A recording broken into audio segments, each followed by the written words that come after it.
Money is just a map to the territory of goods, right? And the map can never be the territory. When you understand that, then you'll see that the world is running on this false story of central banking, where money is created out of thin air. The ability to print money out of thin air is the closest thing to absolute power known to man.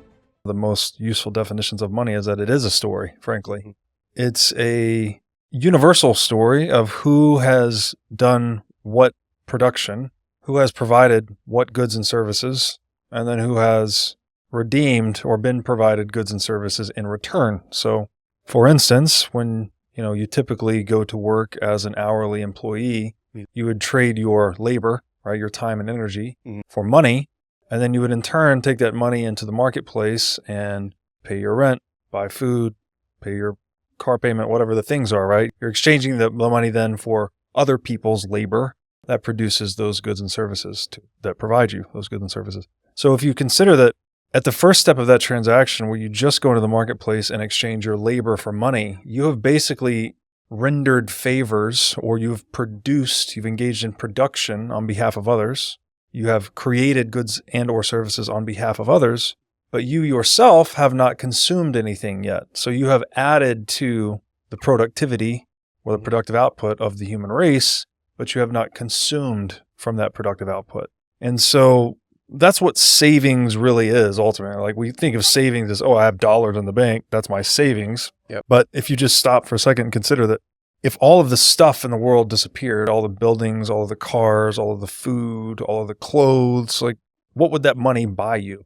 Right? There'd be nothing, right? It would buy you maybe other people's time if they'd still be willing to accept it, but there'd be no purchasing power in that money. Right.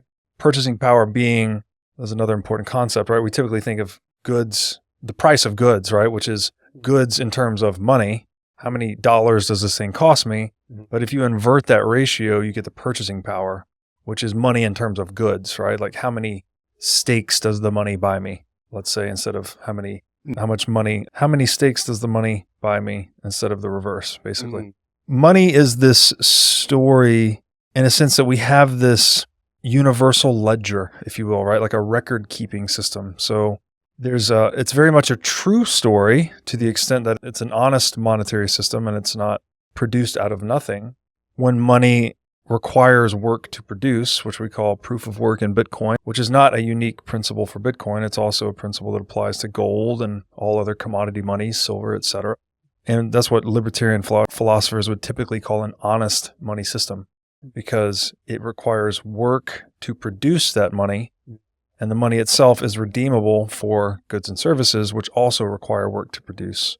So there's a symmetry in the effort to produce the money as there is to produce the goods and services. Now, that would be a true story, right? So gold is like a true story of money. Bitcoin is a true story because the actual labor has to go into the creation of that monetary unit that is then used to exchange for the labor of others. You could have an untrue story in a centrally banked model where money can be produced basically from nothing, right? The typical slogan here is people say the money is produced out of thin air, right? As if it were magic.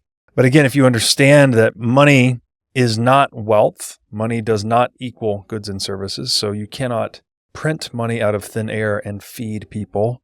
You cannot print money out of thin air and put roofs over people's heads, right? Money is just a map to the territory of goods, right? And the map can never be the territory. So when you understand that, then you'll come to see that the world is running on this illusion or this false story of central banking, where money is created out of thin air typically it's the moral justification that's typically given is to save the economy or to stimulate the economy. But again, if you think through that critically, more than one level deep, you'll quickly see that's just totally not true, right? You can't, again, if you just imagine, if you're hungry right now, like what is me printing green little slips of paper, how is that going to solve your hunger? Sure. That's not going to do anything to solve your hunger. We actually need to go out and hunt or grow some food, right? We have to engage in work. So that the entire institution of central banking is based on this false story, or what I would even call a pseudoscience called Keynesian economics. And Keynesian economics is an inversion of the true story. The true story of economics is you must produce before you can consume, right? You cannot consume what has not been produced. But the false story in Keynesian economics is that we can stimulate production by stimulating consumption. And so they stimulate consumption by printing money. So it's an inversion of economic reality. It's an untrue story, and it's the story that's taught in all universities across the world today. And it's I call it a self-deception because we've deceived ourselves. The temptation to print money is so great because it can be used. Money is power, right? So the ability to print money out of thin air is the closest thing to absolute power known to man.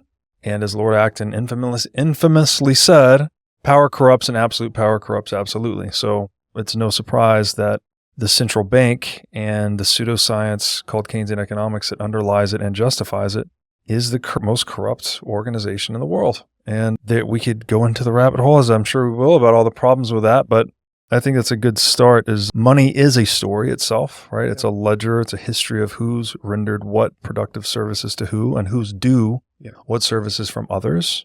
And the story, the second part of your question, like the story I want to tell about it is, and this is why I named the show the What is Money Show, because I want to make an ontological inquiry into the nature of money itself and looking at this tool that I consider to be the most important technology in the world. We call it a social technology because it's not what people would typically consider to be a technology, but it's a technology in the way that language is a technology. And I think it's equally important, equally as indispensable to human civilization. I don't think you can have a peaceful, functional, productive society without language, in the same way that you cannot have a peaceful, functional society without money. And so the story I'm trying to tell, hopefully it's not a story in the sense of being a fable, but it's drawing people to the attention of the reality of money, is that this language of human action, if you will, is so critical. It is so critical. If it doesn't function properly, if it's not an honest story, then everything that runs on that false story or that corrupt story, as I often use the term corrupt money versus incorrupt money, like Bitcoin or even gold, which is less corrupted, all of the social structures that we build with bad money tend to be corrupted and bad, basically.